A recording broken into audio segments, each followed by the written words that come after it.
Hi, what's up, guys? This is a new episode of the Midnight Swingman coming to you live. I have a guest today. The Whitest Jacob is his Instagram. This is Instagram tag. I'm also here with both my dogs because it was wet outside and I didn't want them to be wet. So, okay. So today we're just kind of winging it. You know, this is just kind of just seeing how it's going. So, I guess something that I was thinking about pretty interestingly yesterday, especially, was, and I kind of talked about it a little bit on the podcast before when it came to over-sexualization of women, but, like, do you feel like there's male-specific insults that you, like, as another man, do you feel like, because we have lots of female-specific insults, but I feel like we don't have any male-specific insults. I mean, there's a few, but they're not really, like, insults, you know? Yeah. More of just visualizations of that person, you know? Okay, so... Attributes, Adjectives. Yeah. So, But I think I would agree with that. There's not really any male-oriented insults. Mm-hmm. So, do you feel like it's because we put a lot of, as a society, we put a lot of pressure on women? This is going to sound like a super simpy podcast. This is already sounding really simpy. That's okay. But do you feel like we put a lot of pressure on women to act a very particular way? Is that why there's so many?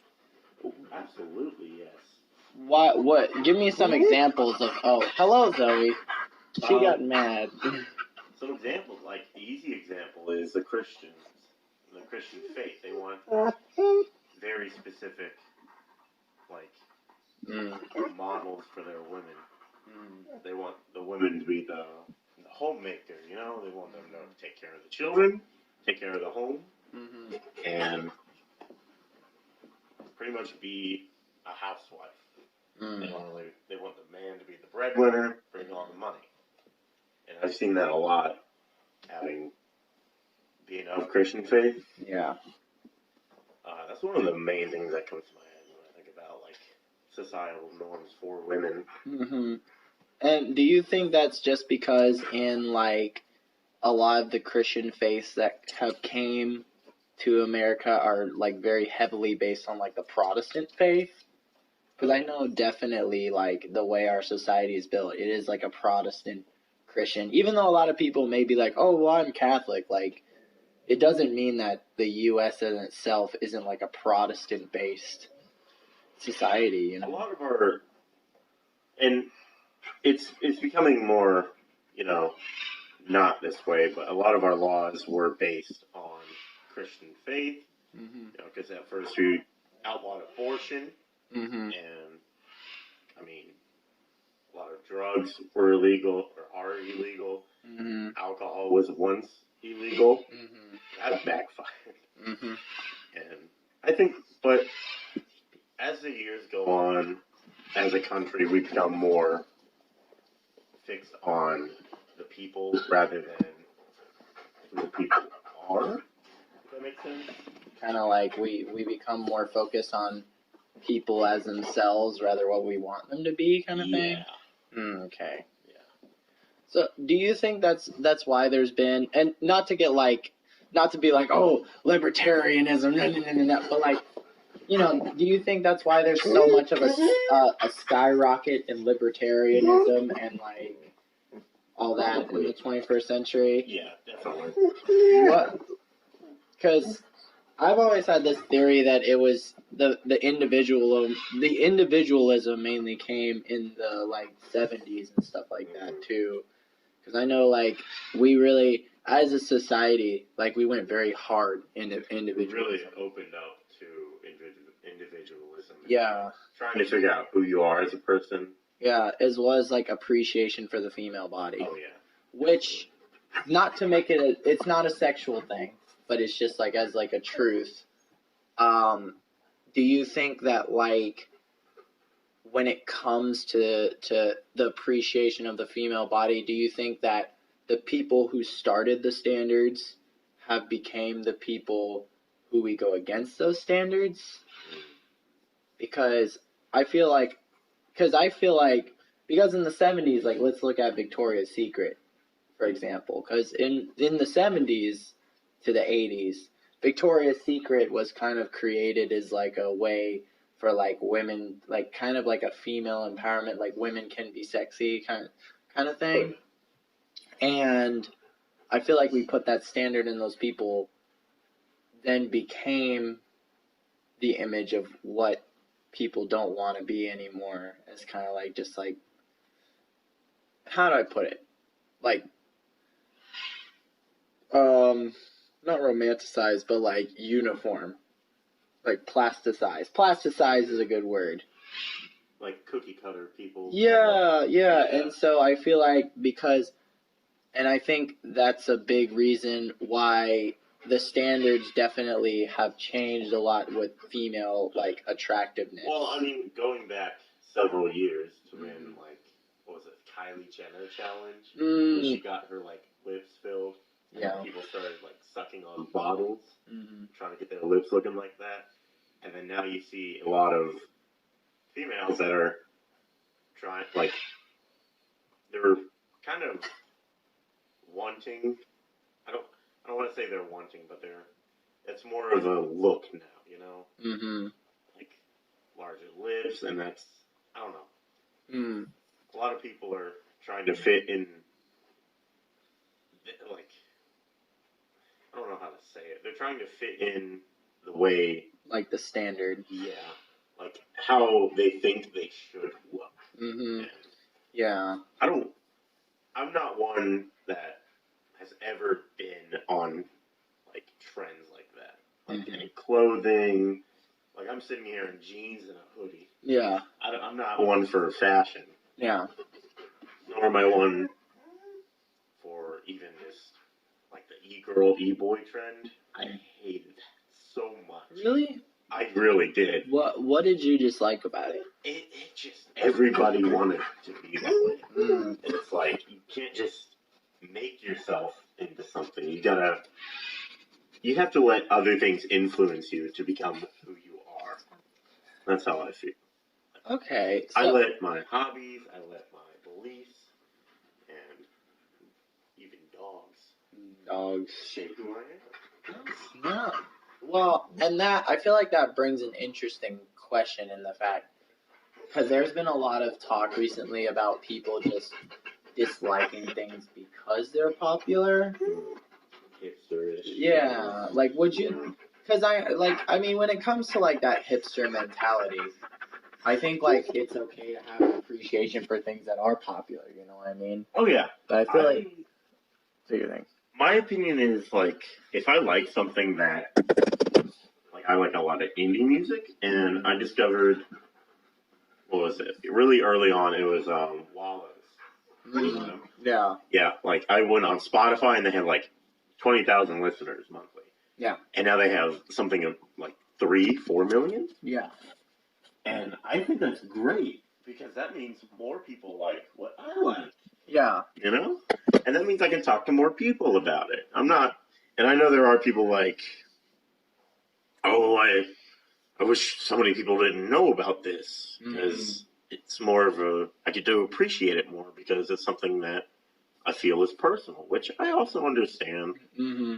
But I'm more of a sharing person rather than a keep it to myself. Okay. If I found something really cool on the side of the road, I'd be like, hey guys, look at this. Yeah, okay. So you aren't necessarily the kind of person who's just like, oh, this is mine, this is all I can do. Yeah. Yeah. Okay, I agree with that mentality. Because, like, at work, those menus that we have, like, they would let me take them home. Yeah. And I shared it with, like, everyone. I was like, look at this. Yeah. It's so cool. Oh, well, that's cool. So when it comes to that stuff, and turn away, this is a controversial topic, but I'm just warning the audience so that they can turn it off if they get offended, because we're going to get kind of controversial when it comes to this stuff. Do you feel like that's why a lot of people dislike religion as a whole? That whole, like, it's not personal because everybody else likes it? There might be some people in that way, but I feel like everybody's trying to find their own way in the world. Yeah. And a lot of, I've met quite a few people who were Christian and aren't now, and they just absolutely despise it.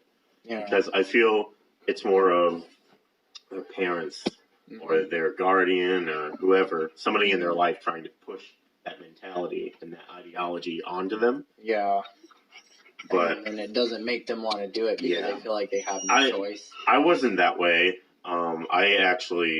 My parents were just, like, I guess, passive Christians. Like, they kind of believed it, but they didn't really do anything. Like, they didn't go to church, they didn't read the Bible or anything, but they were like, yeah, I believe in Jesus. I like myself some Jesus. And then I had a friend in high school who came up to me and was like, do you want to go to church with me sometime? And I said, yeah. And I went, and it was like middle school, actually. I think I said high school. And I was like, this sounds good. I believe this. And for the next several years, I was a Christian, and I was devout, and read my Bible every day. I prayed every day, like 4 times. And now I'm not. And me having become Christian made my parents become active members of their church. And they found their own church. It was like a really small town church, and they still very devout Christians to this day. So, okay, but because of that, I don't have any resentment towards Christianity or any religion. I find people who are able to believe in something and know that they believe in that and have strong faith. I really kind of resent them because I wish I had that. So what made you stop being Christian? Because me personally, I never really was. And, to all, like, the family who is watching this, I'm not really Christian. I would say, like, I don't know. Like, for me, I never really was in it. I mean, I'm not saying that it's, like, a big, like, I didn't try, or that's not something I, like, could, like, tolerate, but I just never, like, Christianity just was never my thing. I've always been, I mean, I'm not a religious person, but if I would have to say anything, I'd be more like Buddhist and all that. Would you say you're spiritual, though? I would say to some extent I'm spiritual. I believe that, like, I feel like the thing that makes the most sense to me is, like, definitely the, like, circle of reincarnation. Like, that makes a lot of sense to me, because I feel like when it came to me, the existence of, like, the universe itself, I feel like, when you die, energy is obviously released from your body in an electrical way, right? So I feel like that is your body. That's like, it has to go somewhere, It's kind of like there's something in you that's more of a spiritual energy kind of. Yeah. Like, we have our physical driving force that's like mate, eat, hunt. Yeah. And we also have, like, our spirit, brain, which is, like, controlling all that. But there's something else that just feels like you're conscious. Yeah. You're conscious of yourself and who you are and everything around you. Yeah, exactly. And that's what I'm saying. Like, there's, like, because, I feel like all beings in our world have, like, some kind of, like, basic connection generally. Because, weather patterns and all that stuff always affect people and all that. And I think it's just, like, the way that the world is built, and that's why I feel like reincarnation in itself makes sense, because when that energy, like, leaves a creature, it has to go back into a creature. It has to go somewhere, And so I feel like reincarnation to me always made the most sense. And that's why I feel like I would... Yeah, so the spiritual energy of, like, the universe and all that stuff, and I feel like that's, in my opinion, why, like, reincarnation just makes a lot of sense, But let me raise you this question. If we have that spiritual energy and it goes back into something? Is it not possible that it could go somewhere else, like an afterlife? You see, I to some extent, yes and no. Like I feel like the afterlife is something that people have made in their minds to kind of like to give permanence to themselves, you know, because Absolutely. I feel like it's a hard pill to swallow, acknowledging that one day you may not exist, Mhm. and nobody knows. And I'm not saying like there couldn't be an afterlife, you know, because it totally could exist, you know, into like the overall. Because like my theory of an afterlife would be like kind of in a mystical, sciencey way, like becoming one with the earth and kind of living that spiritual energy through the phases of nature. Yeah. I could see that being what would be more of an afterlife, like, you know, like for example, like, you know, like you would if we were saying if you retained consciousness, it would be kind of like you would live as the raindrops like falling down, and you live as like the wind going through the grass, and you would like I feel like that would be kind of the best example I could see is like an afterlife, because you would be aware, but at the same time you're not, you're a force, Yeah.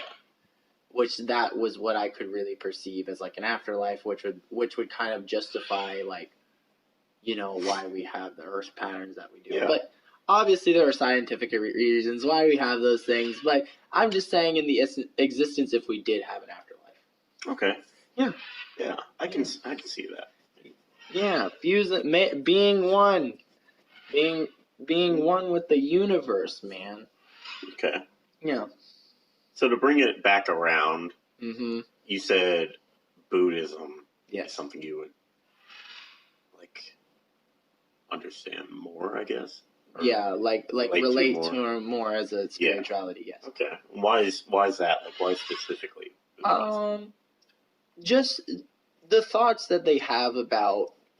So it's the thoughts that they have about like religion as a whole, because they don't really conform to a god as much as they conform to a force. And obviously there are different dictations which have different thought processes. Yeah.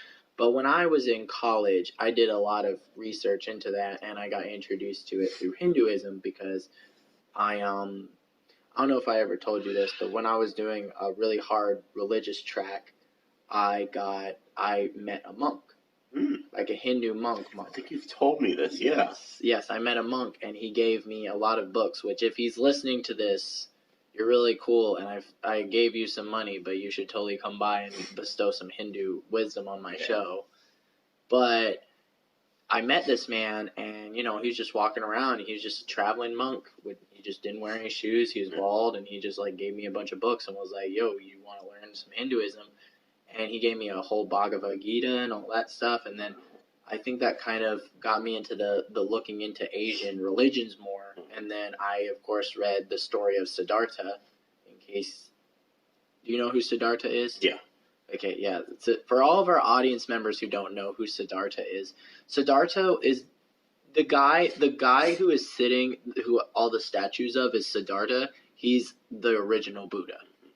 So I read his story, and I had to read part of it, and it was just a very like, I don't know, it just made sense, and it wasn't so like God based. Yeah. Because I feel more like, of idealism and finding your inner peace. Yeah. Like path to nirvana. Yeah. Which is like more of a state of being than, you know, a god or godlike form. Yeah, and that's why I feel like Buddhism to me makes the most sense, because like Buddhism as like a whole, like, or well, Christian based religions, I feel like there's Abrahamic.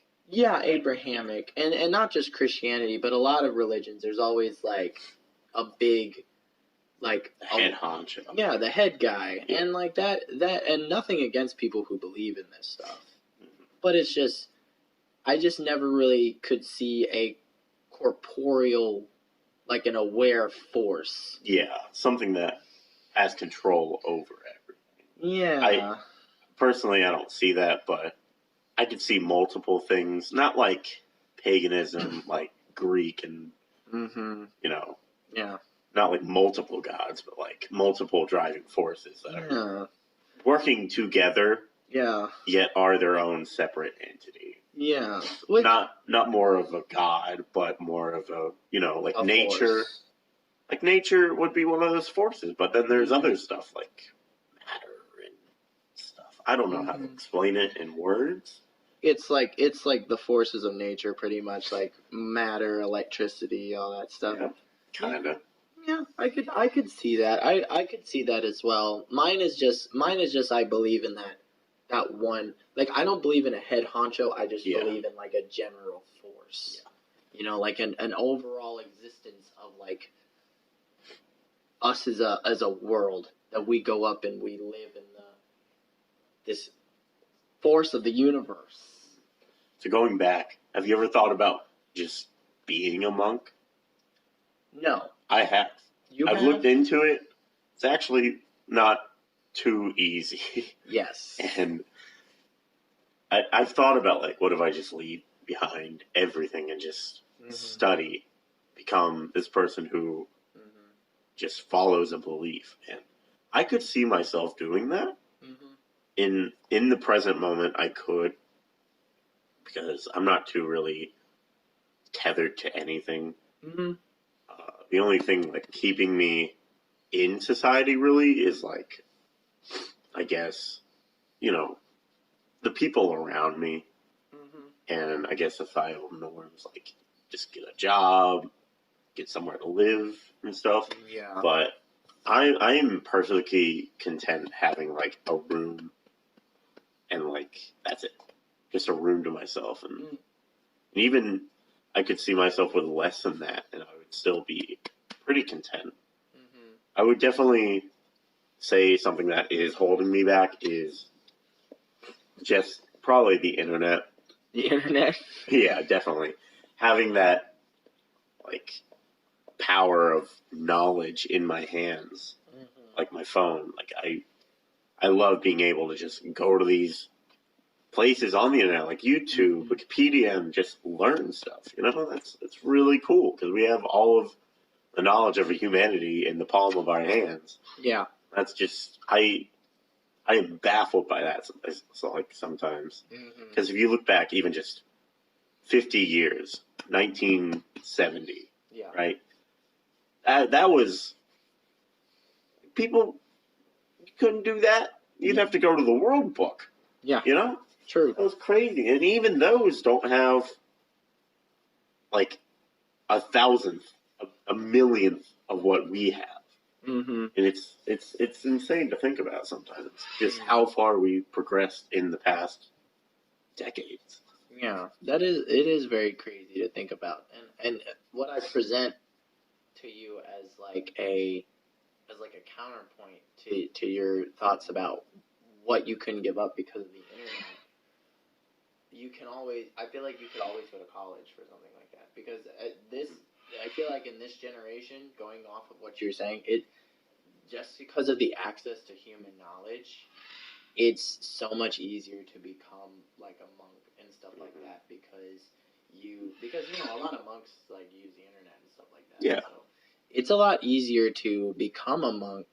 I think, just building off of that point, being attached to society like that, it just would be, it's so much easier to like conform to that lifestyle. But for me personally, I couldn't imagine myself being a monk, because not that I couldn't live without earthly desires, because I could, but I just don't think it's a lifestyle for me, especially if we're going into like Buddhism and Hindu monks. Like, that's understandable. Yeah, it's just not my lifestyle. I like living in the wilderness. I would love to travel and do stuff like that.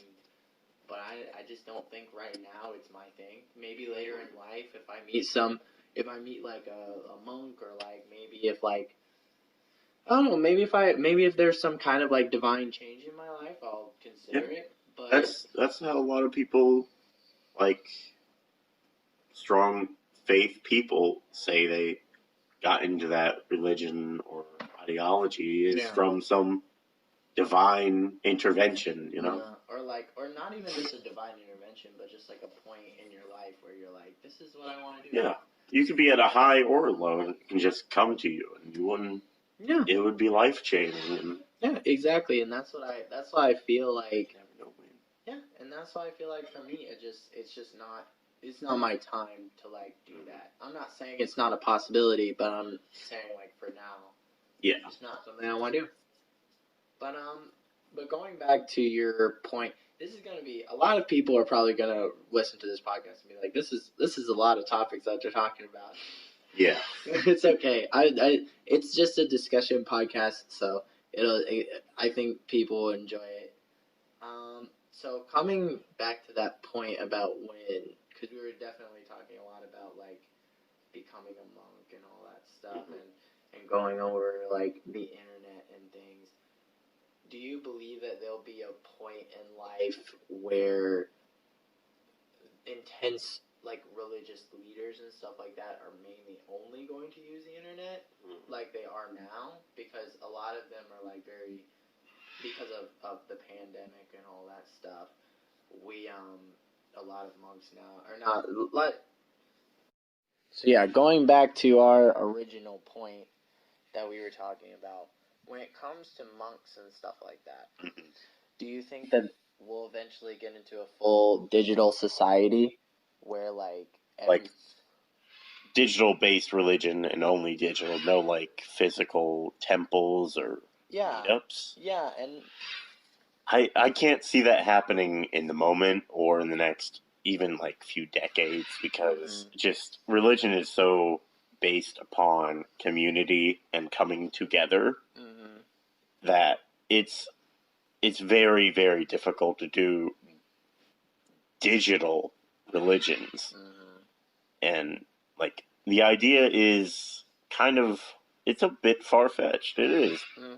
Because with religions, like I said, it's a lot of community and coming together. So it's like, as we can see with the pandemic, like people in school right now are really struggling, and you can see it all over that there's a lot of people that are falling behind. Some are catching up and getting ahead because that's just how they are. People are different. I could see some people really like driving towards that digital only religion, but I couldn't see a lot of people, because going back, Christians, they have these like revivals where they go around to churches and kind of make you realize Jesus is coming. Yeah. Not now, not soon, but he's coming. Yeah. They really bang you on the head, like, be more Christian. Yeah. And they go around, and like some of these people have like tent revivals where they set up a giant tent and they have like thousands of people come show up. Yeah. And that's something you can do it on the internet, but it's not gonna be the same. Yeah. Because it's like, you can go on YouTube and look up pastors talking, and you just don't get the same feeling. Like when I see a pastor talking in person, I'm like, this guy really likes and believes what he's talking about. Yeah. But when I see that on the screen, it's like just another person talking about something to me. Yeah. But I couldn't. Not soon. I couldn't see digital only religion. So do you believe that that's because of the desensitization of us growing up with the internet? Because us as people, like, I feel like we see the internet as being people who have grown up with the internet as like an entity in its own. Like we see it separate from community. Because like with the internet as like a force, like, because the internet is like, because if we're thinking like, you see it as something that you kind of go to, and you like root it through, it's intersected out based on like communities and interests and all that stuff. But I feel like us, because if you're somebody who didn't grow up with the internet, you see it less of like as a different force and more of like that you're kind of going into a rabbit hole of existing into like a more permanent company. And I'm not saying this from personal experience, like just from what I've seen from relatives who don't use the internet that much. Less of a commodity, more of a luxury kind of thing. Yeah, like for us, like we see it, like since we're so desensitized to it, I feel like we value more of those in-person interactions, you know, like Oh yeah. like generally we are always like, you know, I feel like it means a lot more as us as people for us to go out and like actively do things. That's why when like on online dating, Yeah. if you meet someone through like World of Warcraft or something, you don't just keep online dating. You go and meet them. Yeah. Because being right there together, that's better than anything else. That's okay. But I guess there are more people that are just doing online only dating. It's like that original idea of e-girl and e-boy. Mm-hmm. Because that used to be somebody like who was on Discord a lot, kind of like that's the stereotype. They're on Discord and they talk to each other. And that's the only way they know each other. They dress in goth clothes all the time. You see, I never disliked the e-girl. I mean, I thought the e-girls were like, I just didn't really understand them. Like, I didn't understand why they became such an internet fad, and I think it's because a lot of people have the romanticization of like with the goth girl fashion. Early all 2000s phase. Yeah, I saw something recently how like fashion is always reoccurring. The same themes and the same ideas come up every couple of not centuries, but a couple of decades. And that like alt grunge kind of gothic phase of the early 2000s is making a revitalization. Yeah. And it's like, my bad. I got distracted by that. It's okay. That's me doing my laundry. But like, it's making a comeback because that's just how fashion works. That's how trends work. They just repeat. I thought that was pretty interesting. Like, so is that why things like punk, like the punk scene, made a revitalization? Because truth being told, I feel like the punk scene has came through many times as like a fashion statement, you know? Like, I think in the early 50s it started with, you know, the bob haircut girls and all that, and it's hard to explain, but that 50s like bob haircut, you know, wearing the little beret thing, and then it gave up to the route of the 70s where they went into more of like the hippie phase, and then the 80s to the 90s where the punk rock phase came back into it. And it always stems from rebellion of something. Society,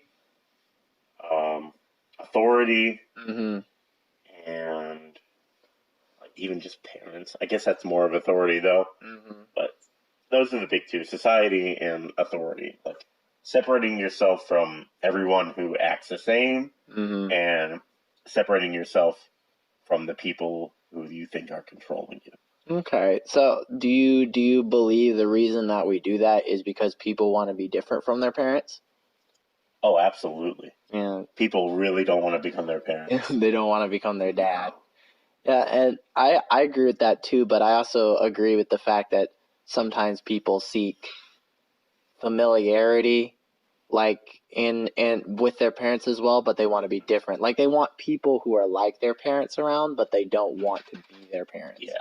Because I was watching this really interesting video about like the kinds of relationships that people get in and how you can determine what kind of relationship that they had with their parents, and the kind of relationship that they have with their parents normally dictate what kind of relationship they themselves will have.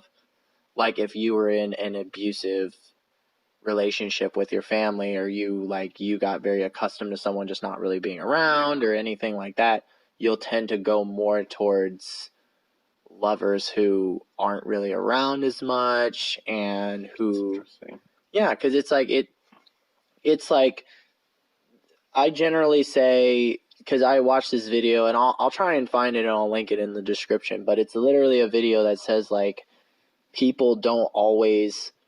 The reason why many people get into those kind of toxic relationships is because that kind of reflects the relationship that they had with their parents. And they feel like getting into those relationships is a sense of familiarity. And that kind of reflects the point on like people don't want to be their parents, but they want to be around with people who are like their parents. Yeah, I can understand that. Yeah, and that's just something that I feel like has always been an interesting topic, just realizing that like the circle of rebellion, realizing fashion and all that stuff. Yeah, because it's like people who grew up in the 40s and 50s, like went to Vietnam and they fought in the war and they came back, they had kids, and those kids kind of became like the hippies and rebelled against, I guess. Well, when was Vietnam? That was in the 60s, right? Vietnam was like the 60s to the 70s, because that's what inspired the movement. But there was a lot of things that led up to that whole movement. Yeah, I guess it would be more of World War II then, like the baby boomer and stuff. Yeah, they like came back, had kids. Those kids grew up and became like the hippies and stuff. And then I guess the hippies had kids, and those kids were more of the Afghanistan and oil wars kind of people. The millennials. The 90s and 2000s, yeah, the millennials. And now you're having more people who are against conflict, against war, and it just tends to repeat.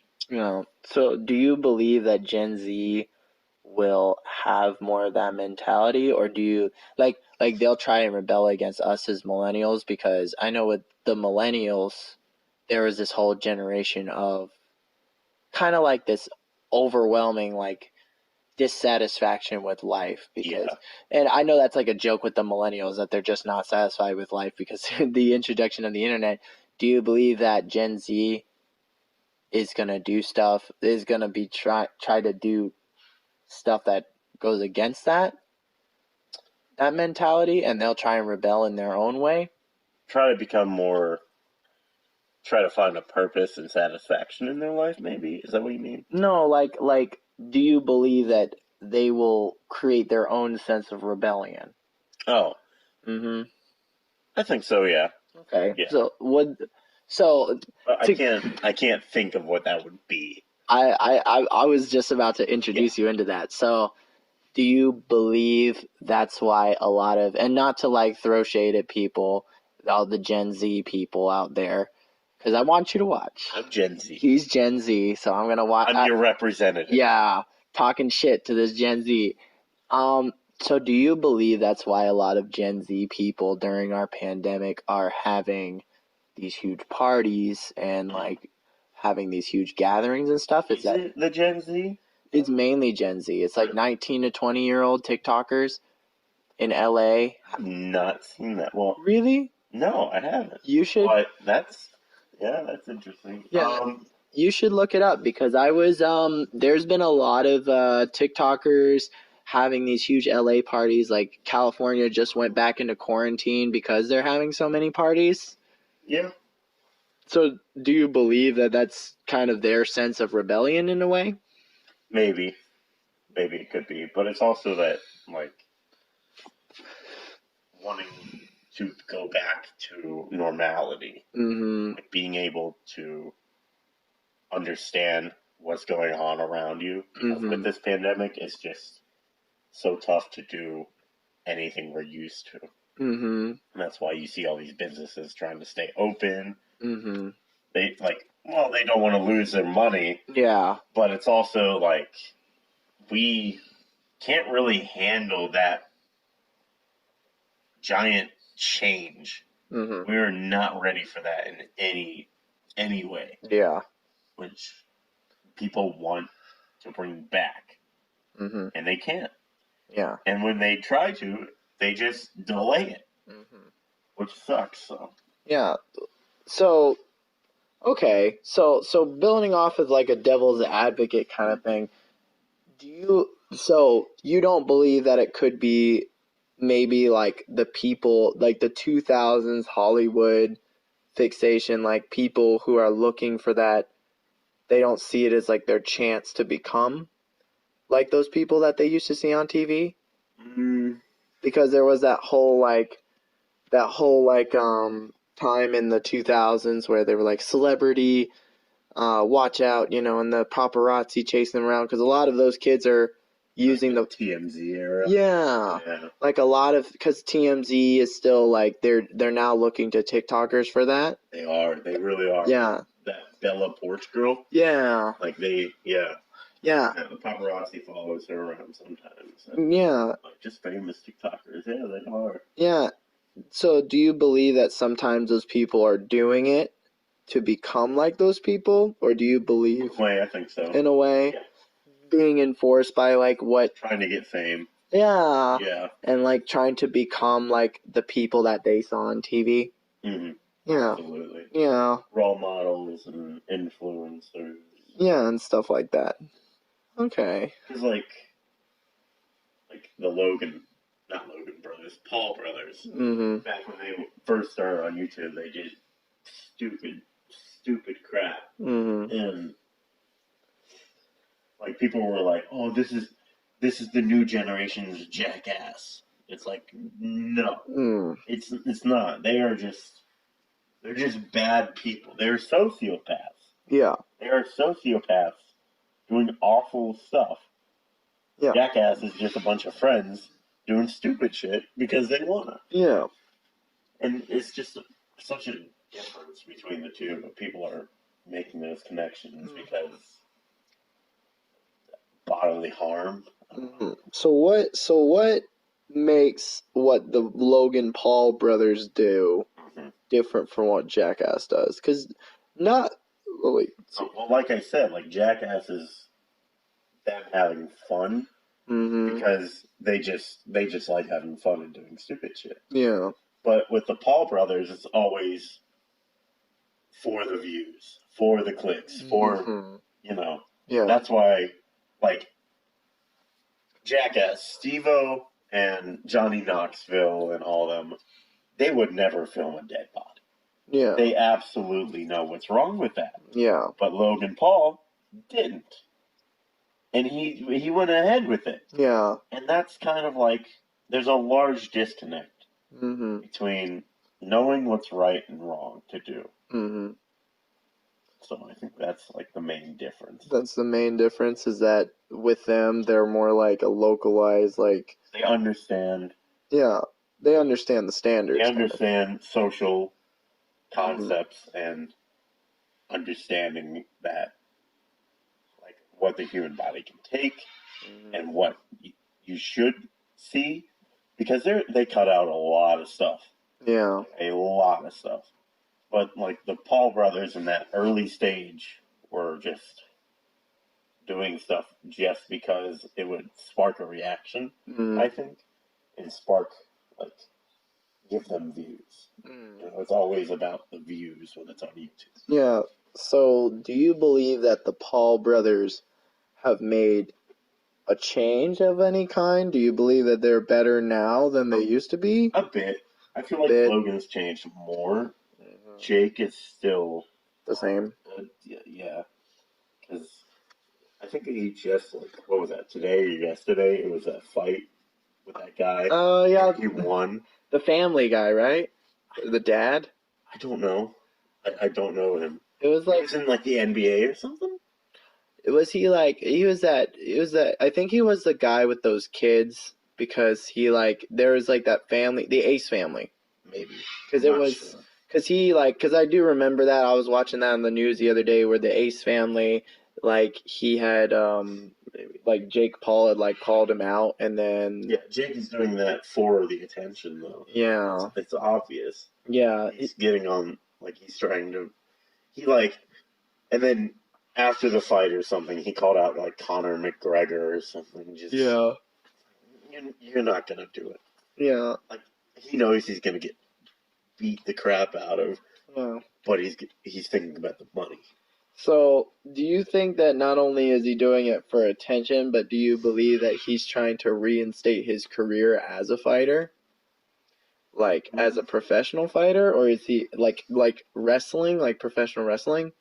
Because I think that's his tactic, is that he's trying to do what, those old WWE wrestlers did, with the grave digger. No, not grave digger. He's a monster truck driver. But like some of the older WWE wrestlers were Like the showmanship of it. yeah. Because, wrestling's fake. Oh, Like that wrestling, totally fake. so many people just got upset. But it's so fun to watch. It is so fun to watch. Oh man. Yeah, true. But I don't know. It's hard to say because he's actually fighting. But yeah, but that doesn't mean that he's not doing it for those reasons. That's true. Though. It's hard to say just because I don't know what the guy wants. I've seen like 4 of his videos. I don't even know what he's like. Yeah. But I know that he is not in any sense a normal functioning human. Mm-hmm. Just from the way he does everything. Yeah. During the in June. Yeah. During the riots in LA, they were rioting. Yeah. It was separate from the protest, but he was inciting the riot. Yeah, he was trying to actively get people going, and he was looting. Which he's got money. Why is he looting? For the ability. Yeah, for the clout. Yeah, it's like when a lot of people in Charlotte were doing that. Because I don't know if you remember the riots up in Charlotte, because we had a lot of riots here, and a lot of people were looting and stuff. Because there were some people who were genuinely there for a movement. There were a lot actually just there for the protest, but there are also a lot of looters. Riot and loot and stuff, yeah. Because I used to know these, I don't know them now, but they used to be friends in high school. They went up there, and they were telling everybody how they stole a bunch of shit from one of the stores and in the riot, and they, like, broken a bunch of glass and stuff. Do you believe that a lot of people will contribute or start riots purely for the fact of, like, having them? Oh, yeah. Yeah. It's that, like... a discourse? Yeah. People like chaos. Yeah. And most of the time, it's like I think, like, I would say about 40-30% of the time, it's because people genuinely are passionate about something. And, like, 60% of the time, it's because somebody was like, yo, I want free stuff. Yeah, I want those new Jordans up in there. I want a... Or there's a guy who's like, hey, I want a new Pokemon. I want a new Chimpokemon. I want a new Chimpokemon. I want that new Game Boy Advance. You know what I mean? With them hardcore Converse. But so, yeah, I agree with that in the fact that I feel like a lot of people, when it comes to rioting and stuff like that, I feel like that large gathering. Yeah, because something happened. Yeah.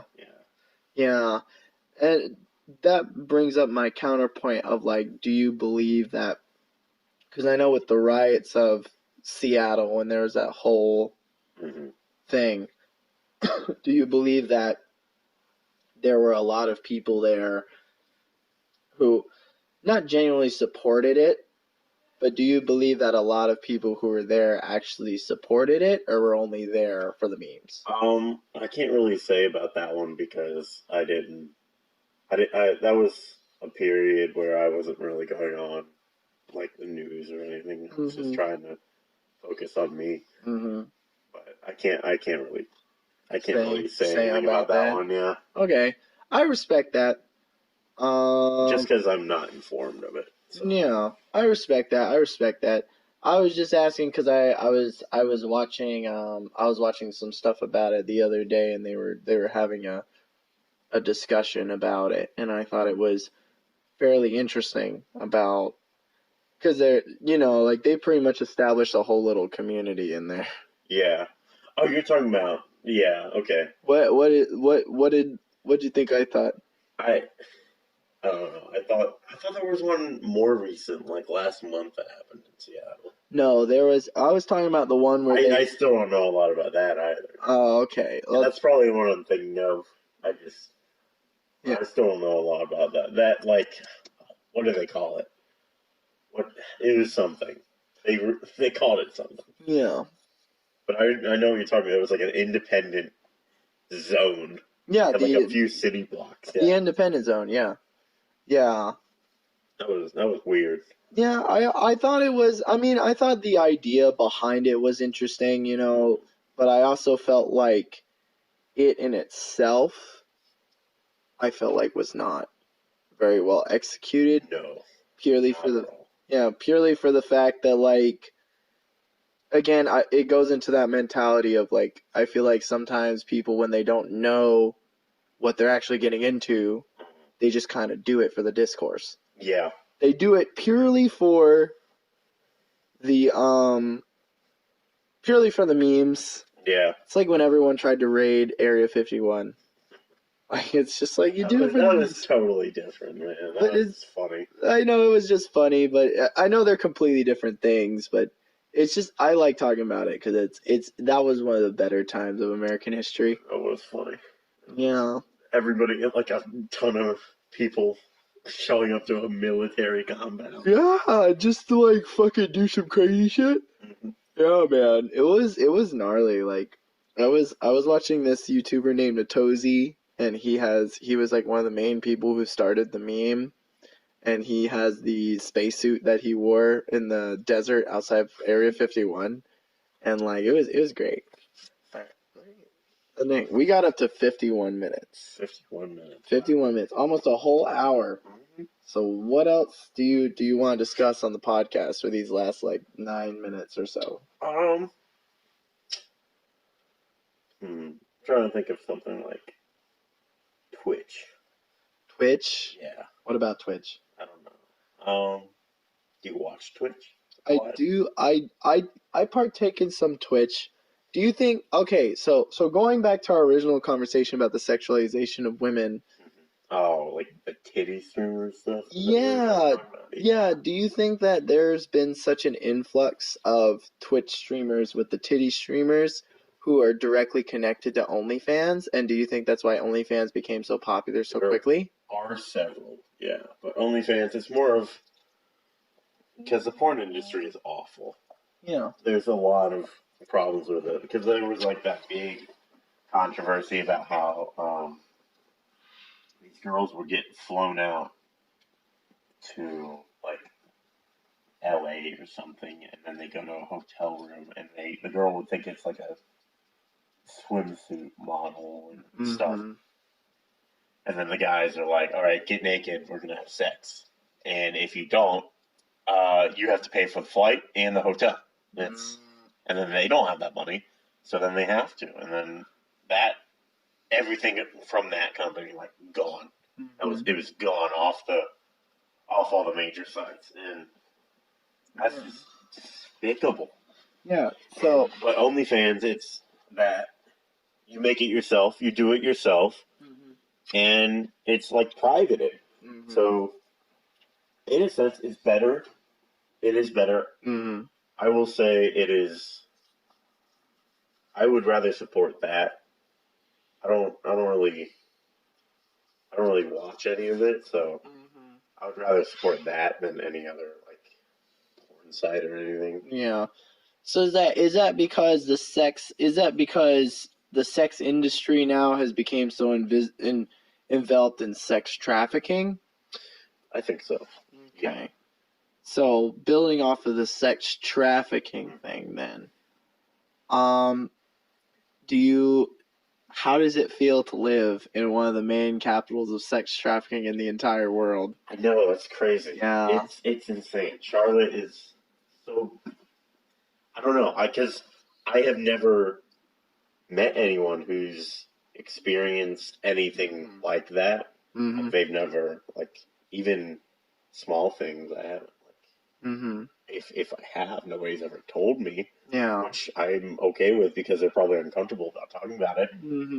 But I haven't experiencing any of it. So it's insane knowing that's happening right now. Yeah. Like, people don't even realize, especially with the quarantine now, it's probably even easier. Oh, yeah. It's insane. Yeah.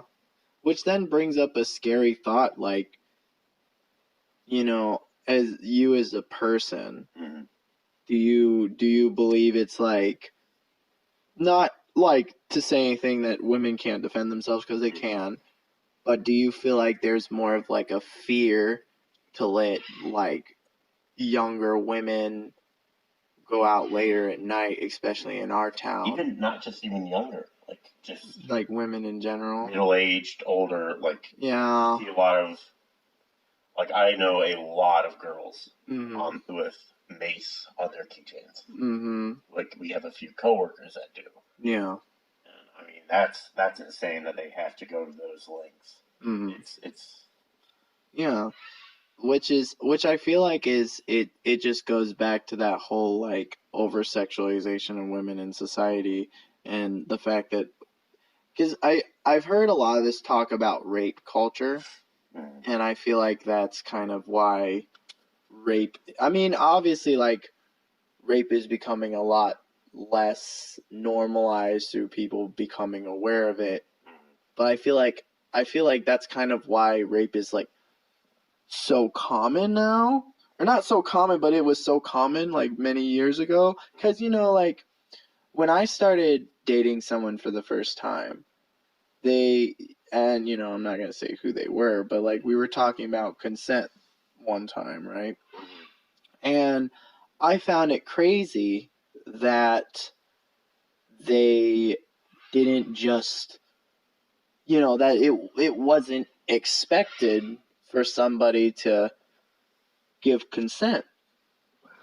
Yeah, like they were like very unexpected about that, and I feel like that to me doesn't make any sense, because I feel like, and I think with rape culture as a whole, I think the main reason it exists is I think the main reason that in our society with rape culture and why it exists is purely because of stuff like that consent, as was like, trying hard to explain it. It's like that existence of consent as a whole, as was like,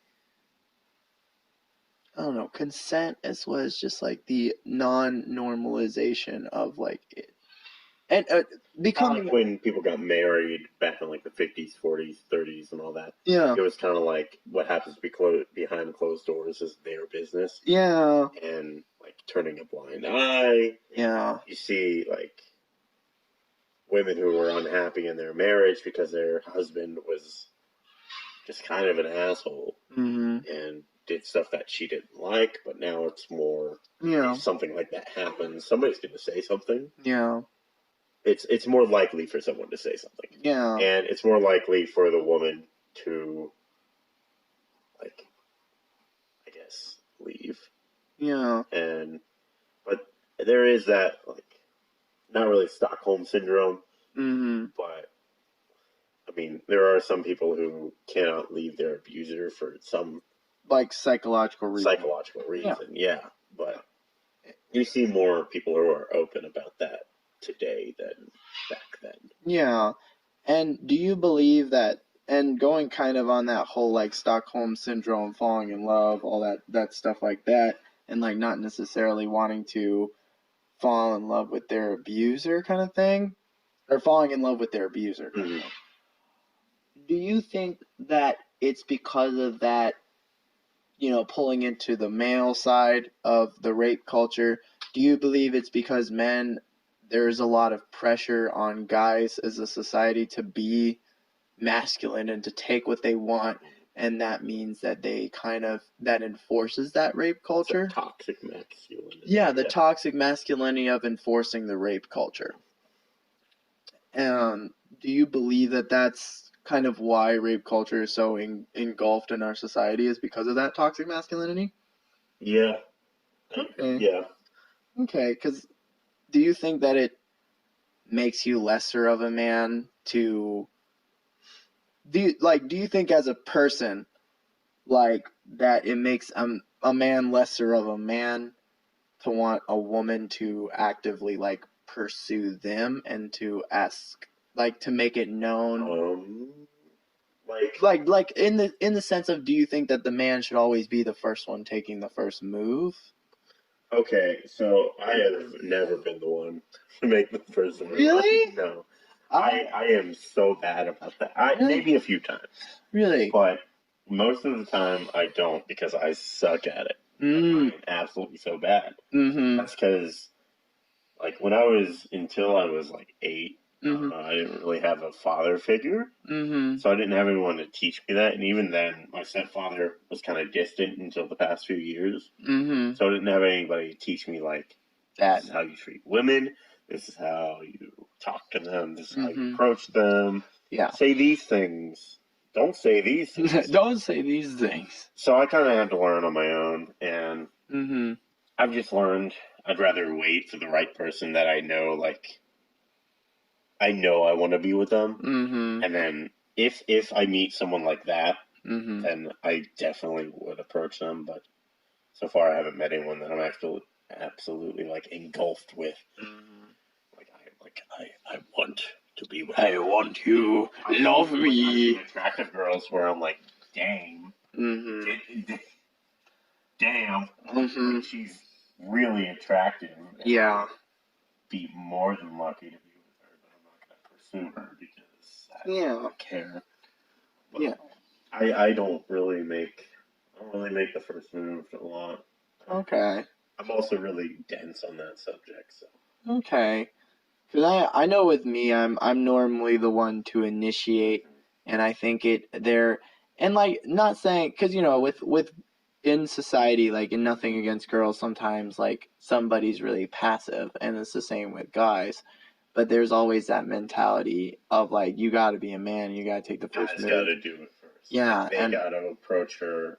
Yeah. The guy has to approach the girl. Yeah. And then something forms from that, and then the guy has to buck up and ask her out, even if she's the one that really wants to be together. Yeah. It's like, yeah, and I feel like that, in my opinion, enforces, like, rape culture in itself, because it's like, I feel like that's a dramatic statement, but I feel like with the pressure of men to, like, be aggressive and take what they want, I think it's teaching younger boys to, and, like, always being told, like, you gotta be a man and take what you want, take the bitches. I'm not saying that men shouldn't, like, be, like, upfront and, like, if they like someone, you should tell them who they are, no matter what their gender is, and no matter what gender you are. Yeah. You should always be honest with that person. But I think that also does come down to, like, how I put it, kind of like that thing we were talking about, rape culture. That toxic masculinity of taking everything that you want. And, like, I know girls, like, there are girls and guys and people who like that kind of mentality, but do you believe that kind of man is slowly becoming obsolete, or do you think that man will be around for a long time? I saw this image that was posted on Facebook. One of my family posted. I was like, oh my god. Yeah. And it showed, like, men in the 50s. It showed this really ripped, buff guy. Yeah. Men now, and it's like this really skinny guy. Oh. And then it's men in the future, and you see this grotesque image of what a man used to be with, like, tits. Oh my god. Like an estrogen pack on their arm and stuff. And then I'm like, god. oh Lord. And they said, if this ain't the truth, like, what? It's hilarious to see that image, but, like, it's disappointing to see people believe that, because men don't need to be masculine in a sense anymore, because that was more of a trait that we needed kind of when we were even in, like, early evolutionary cycle. like we need to appear masculine to separate ourselves from other males and to attract females, I guess. Yeah. And now we don't really need that anymore because we're figuring out that love is universal. It's not really man and woman. Yeah. It can be man and man, man and trans woman. It can be anything. Yeah, it can be anything with anybody, you know? Yeah. Yeah. And that's I kinda like that. Yeah. It's becoming a norm. Slowly but Yeah. surely. Yeah. And I just think that macho mentality is really ingrained in cultures. But there are some things wrong with it, but it's generally, I feel, okay if you have that mentality. Like, you can be macho, you can look tough, like, just as long as you're not toxic about it. Yeah, you can have that macho mentality without being toxic about it. As long as you put it on yourself and not on others. Yeah. Like, if I was sitting here ripped and I was like, Ethan, bro, what's up? You gotta get the muscles. The ladies aren't gonna like you. Like, as long as you're not doing stuff like that, or picking on someone because they're skinny or have some weight to them. But if you want to look like that and act like very masculine, then go for it. But just don't be a dick. Yeah. I think that's like the sum of the rape culture is don't be a dick. You could be whoever you want to be, just don't be a dick. Yeah. Yeah. Don't enforce your own views on people. Yeah. If you're gonna be a homie with somebody, be a homie with everybody. Let them know and tell them like a few of the things you like about it, and maybe but don't enforce anything on someone that doesn't want it. Yeah, I feel like at the end of the day, also going on that, it also comes down to that mentality of, at the end of the day, as long as you're understanding and you're honest with another person, then that I feel like is more important. And I think that's that's something that I feel like we need to teach kids, and what'll prevent people from engaging in those terrible activities. Yeah. Because I feel like it's always the people who never got taught how to interact with people who are always the one who do scary things. Oh yeah. Yeah.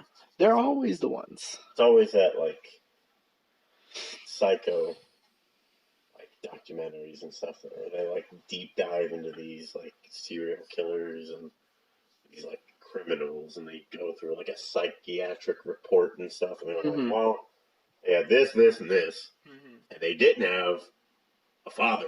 It's like, oh, whoa, they don't have a dad. Crazy. I think we all have that little evil inside of us. Yeah. We all have the ability and the mentality of being able to do these awful things, but it is the people who raise us and influence us that teaches us not to, and teaches us what is right. Yeah. And what is deemed bad and good. Okay, so it's kind of a mixture of nature and nurture. Kind of at the baseline, we all have the potential to do something terrible. Yeah. But it's the way that we act on it, which makes us, like, the way that people teach us. Yeah. Okay, I agree with that. I do believe that it does come down to everybody has the potential to do something terrible. They do. Like, everybody does. At the end of the day, you can all do terrible things, but at the end of the day, it does come down onto us as individuals to decide whether that's good or do good things versus bad things. Yeah. What time are we at now? We've been talking for an hour and 9 minutes. All right. Do you want to just end it off here then? Yeah. Okay. I think, like they said, you said in the beginning, I'm on Instagram. Yeah. The whitest Jacob. Yeah. It's white with E, S, and T. White. Because Noah didn't know how to spell whitest. Oh, that's unfortunate. She needs to learn how to You're spell. calling her out. Yeah. You're watching, learn how to spell. But yeah, I'll link his Instagram and the bio, as well as like link some other things in the bio for everyone who's interested in some of the things that we were talking about, as well as just generally just like, you know. And of course, if you guys have any like comments or anything like that, or any topics you want to hear us talk about or hear me talk about, leave it in the comment section below, and subscribe and like this video if you liked it. Anyway, this has been the Midnight Swingman. Hope you guys have an awesome night. Bye-bye.